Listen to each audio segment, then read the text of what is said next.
Kiek meilės Dievas suteikia žmonėms? Prisilietimas prie Dievo meilės yra duota lygiai kiekvienam iš Dievo. Tai yra, Dievas kiekvienam žmogui suteikia meilės tiek, kiek vienas kitam arba visiems kitiems kartu. Tai pavyzdžiui kaip jūra. Štai plaukime jūroje. Negalima sakyti, kad vienas žmogus gaus daugiau jūros negu kitas. Jūra atitenka visiems vienodai, kaip ir visiems kartu. Negalima sakyti, kad vienam žmogui priklauso jūra, kai jis yra jūroje. Jūra priklauso visiems, kas yra jūroje.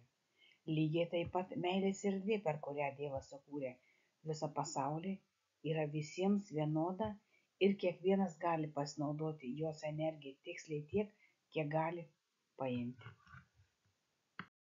Tikslūs valdymai pasiekiami per besąlygišką meilės būseną pasauliui.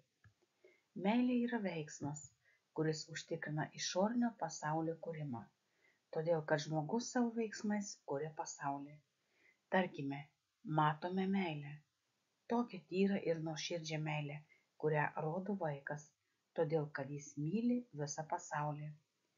Ir jeigu mes patys galime parodyti tą patį meilės impulsą kaip vaikas, kuris myli visą pasaulį, ir nukreipsime jį tyrai, individualiai savo kūrybai ir amžinojo tobulėjimo tikslo atžvilgiu, tada šie tikslai bus pasiekti, nes čia mes veikiame tokiu būdu, kaip veikia Dievas, o Dievas veikia per meilę.